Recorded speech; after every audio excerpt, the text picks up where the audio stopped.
Welcome to M candle दोस्तों, channel में आपका स्वागत है।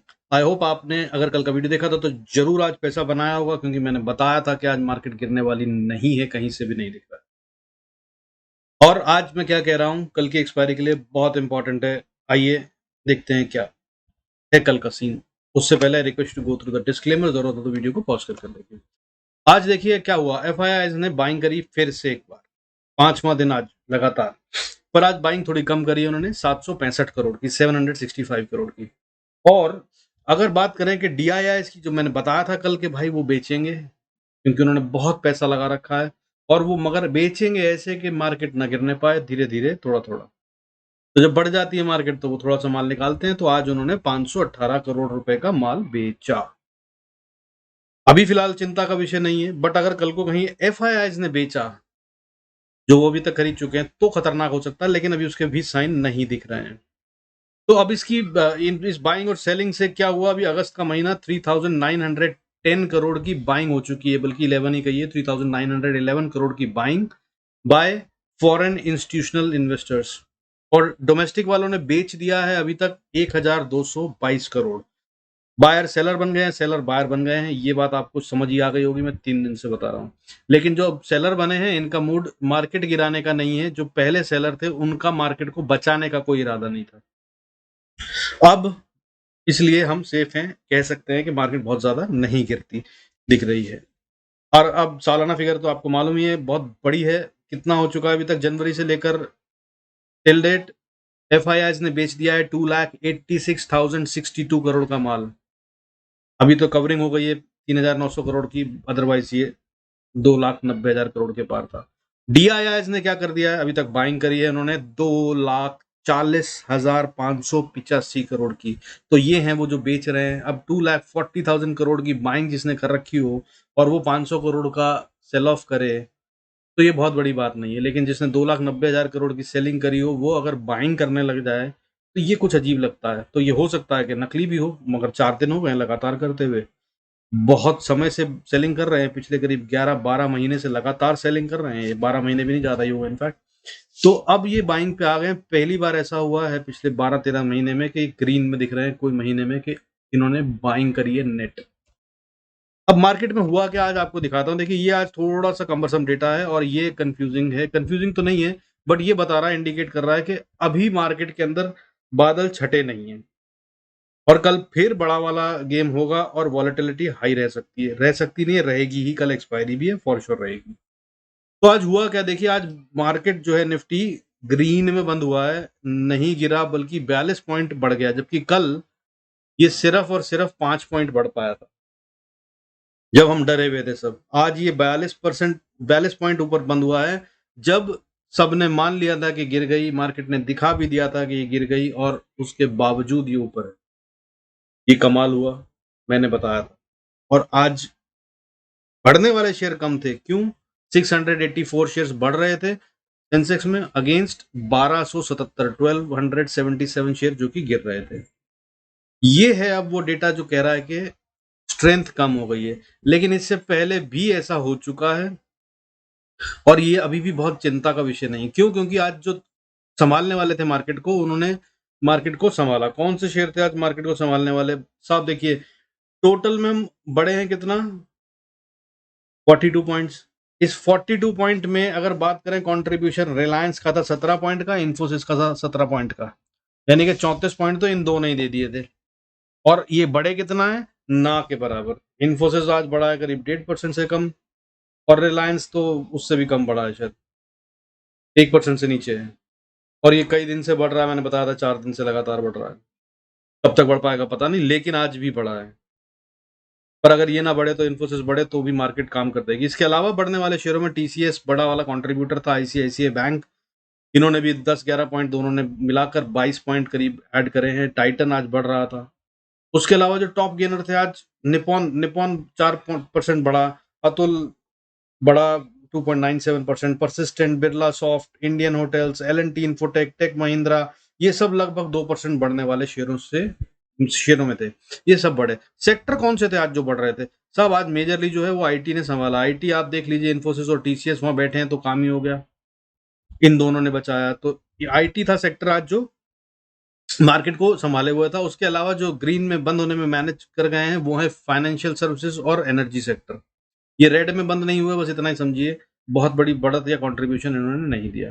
अब गिरने वाले सेक्टर कौन से थे? देखिए, गिरने वाले सेक्टर आज सारे सेक्टर थे। जो मैं कल बोल रहा था स्ट्रेंथ थी, आज वो वीकनेस बन गई है। कैसे? देखिए, ऑटो गिर रहा है, फार्मा गिर रहा है, रियलिटी गिर रही है, बैंक गिर रहा है, मीडिया गिर रहा है, एफएमसीजी गिर रहा है, पावर सेक्टर गिरा, मेटल सेक्टर गिरा, सब गिर रहे थे।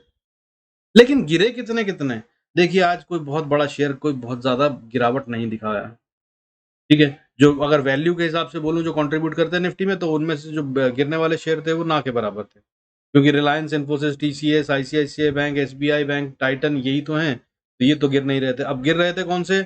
IndusInd tower. इंडस टावर ने आज 5.88% की गिरावट दी। बलरामपुर चीनी 5% से ज्यादा गिरा। Siemens, container Corp, Bharat forge, ये सब गिरे हैं 3.5-4-5%। वोडाफोन आइडिया कल बढ़ा था, आज गिर गया 3.19%। तो ये थे वो शेयर जो कि बहुत ज्यादा कंट्रीब्यूट नहीं करते, लेकिन ये गिरे हैं। और ये गिरे क्यों हैं? डीआईएस ने माल बेचा। डीआईएस ने माल बेचा, साफ दिख रहा है, मैंने आपको दिखाया।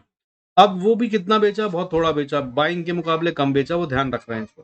तो अभी भी चिंता का विषय नहीं है। मुझे मार्केट अभी भी स्ट्रांग दिख रही है, हालांकि बहुत ज्यादा ऊपर बढ़ती हुई नहीं दिख रही है। इसके अलावा बात कर लेते हैं बाकी के सेक्टर, बाकी के इंडिकेटर्स या बाकी के सपोर्टर्स क्या करते हैं। देखिए, गोल्ड इस समय फ्लैट है, लगभग 0.23% के आसपास बढ़ा हुआ है। 51,450 के आसपास ही ट्रेड कर रहा है। पिछले कई दिन से ये यही है, 51,500-200 के बीच में घूम रहा है। अब सिल्वर भी ऑलमोस्ट फ्लैट है, आज 0.29% का लॉस है। 58,400 के आसपास, 300 के आसपास घूम रहा है।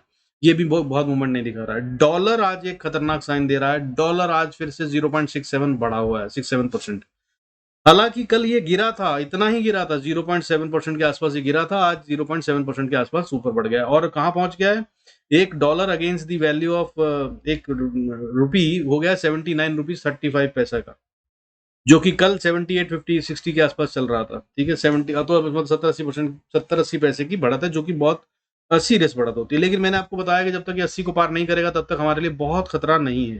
तो इस पे नजर बनाए रखिएगा। डॉलर ऊपर बढ़ा अगर 80 के ऊपर, तो फिर बेशक होकर सेल ऑफ कर दीजिएगा। और इसके चांसेस अभी लग रहे हैं कि होंगे। ये कल होगा कहना मुश्किल है। अभी फिलहाल ये असमंजस में है और बराबर बराबर ट्रेड कर रहा है, बहुत ज्यादा ऊपर बढ़त नहीं दिखा रहा है। लेकिन कल हो सकता है मॉर्निंग में, सुबह खुलने के बाद ये तेज हो जाए। तो इस पे नजर रखिएगा। अगर ये 80 के ऊपर चला जाता है डॉलर इंडेक्स, तो मार्केट के अंदर फॉल की तैयारी हो रही है, समझ लीजिएगा।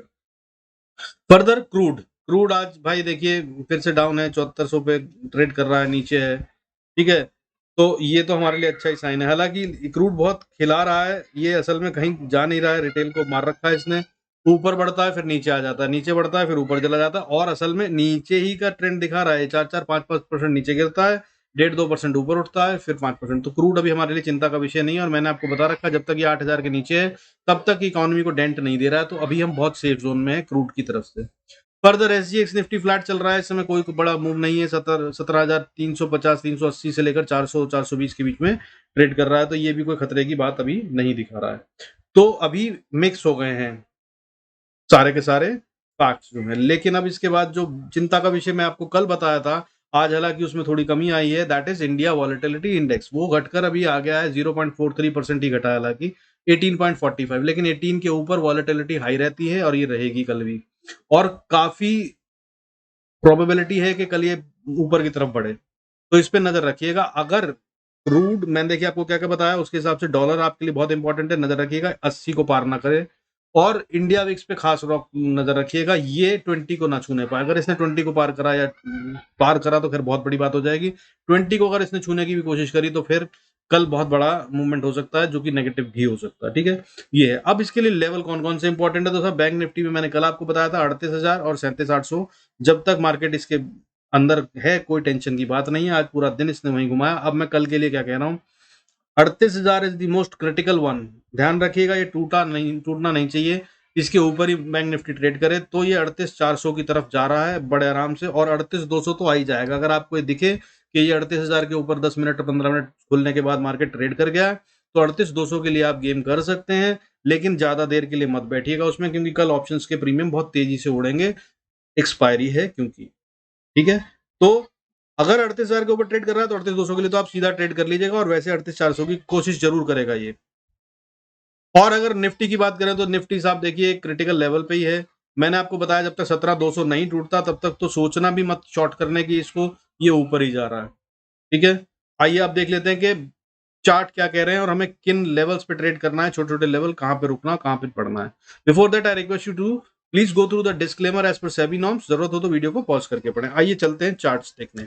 देखिए चार्ट्स के अंदर जो कहानी चल रही है वो क्रिटिकल लेवल पे ही सस्टेन हो रहा है। मैंने कल आपको बताया था 38,200 का लेवल, ये 38,200 को छू नहीं पाया और ये वहीं से वापस नीचे घूम गया। और अगर मैं बात करूं कि आज की क्लोजिंग की, तो ये क्लोजिंग बिल्कुल क्रिटिकल पॉइंट पे हुई है। मैंने ये लेवल आपको बताया था कि 38,000 is a very important level. तो भाई देखिए 38,000 ही है, ऑलमोस्ट 37,999 को इसने लास्ट ट्रेड दिया है और वहीं पे बंद हुआ, तो 38,000 मान लेते हैं इसको। तो 38,000 ही क्रिटिकल लेवल है, इस पे नजर रखिएगा। और कल की ओपनिंग इन बैंक निफ्टी बहुत इंपॉर्टेंट होगी। रोज मैं निफ्टी बताता हूँ, आज मैं इसीलिए बैंक निफ्टी बता रहा हूँ। पहले बैंक निफ्टी की ओपनिंग पे नजर रखिएगा। अगर कोई बड़ा गैप अप हो जाता है, मान लीजिए कि 38,400 पे ही खुल गया, हालांकि प्रोबेबिलिटी नहीं है कि 38,400 पे खुले, 200 के आसपास खुल सकता है, लेकिन अगर मार्केट है कर सकती है, तो 38,400 पे अगर खुल जाए तो भाई इसे स्ट्रेंथ मत समझिएगा। तब ये गेम जो है खतरनाक है और ये नीचे की तरफ मूव कर सकता है और फिर उसके बाद फॉल आएगा। क्योंकि कल की रेंज में अगर मैं बोलूं ऊपर जाने के लिए मार्केट पे सबसे बड़ी रेजिस्टेंस अगर बात कर रहे हैं तो 38,400 की है as per option chain data. तो आपको देखना यह है कि बड़ा गैप अप हो जाए, 400 के पास आ जाए, तो अगर आपकी पोजीशन है तो प्रॉफिट बुक कीजिए, नहीं तो 38,000 से 400 तक की बढ़त के लिए आप गेम खेलें, जिसमें 200 तो आ ही जाएगा अगर ये 38,000 को नहीं तोड़ता। और 200 बहुत झटके में आएगा, मैं ये भी बता दूं आपको। मान लीजिए सुबह 9:15 बजे मार्केट खुली और 38,000 के ऊपर ट्रेड कर रहा है, तो अगले 15-20 मिनट आधे घंटे में ये ले आएंगे 38,200 और उसके बाद हो सकता है साइडवेज हो जाए, हो सकता है और ऊपर जाए, हो सकता है नीचे आए, क्योंकि वहां पे डेटा क्या बिल्ड होगा वो देखना होगा। कल बड़ी गेम है, ध्यान रखिएगा। आइए अब ठीक से लेवल देख लेते हैं, जैसे मैं लेवल बताता हूँ, बाकी गेम आप समझ ही गए होंगे।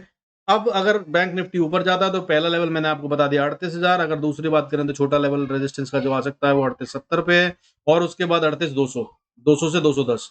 और अगर इस लेवल को पार करता है तो नेक्स्ट रेजिस्टेंस जो ये फेस करेगा बड़ी वाली वो 38,400 पे, 400 से 500 मान लीजिए, पूरा लेवल बता रहा हूँ, रेंज है ये, ठीक है। 400 से 500 के बीच में काफी टाइम बिता सकता है।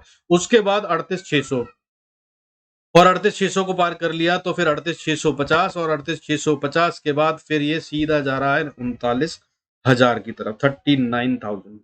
नजर बनाए रखिएगा। और मैंने आपको बताया था कि अगर इसने 38,000 के ऊपर क्लोजिंग देनी शुरू कर दी तो ये 40,000 के लिए गेम सेट हो जाएगा। नजर बनाए रखिएगा, ठीक है। अब नीचे की तरफ देख लेते हैं। अगर बैंक निफ्टी नीचे की तरफ जाने की कोशिश करता है तो अगर 38,000 पहला लेवल फिर से वही है, अगर इसको तोड़ता है तो ये नीचे की तरफ कोशिश करेगा जाने की।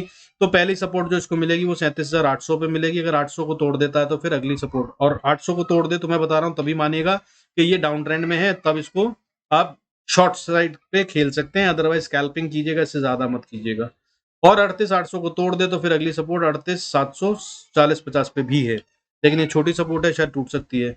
उसके बाद अगली जो इंपॉर्टेंट सपोर्ट बनती है और क्रिटिकल बनती है वो 37,630-40 के आसपास।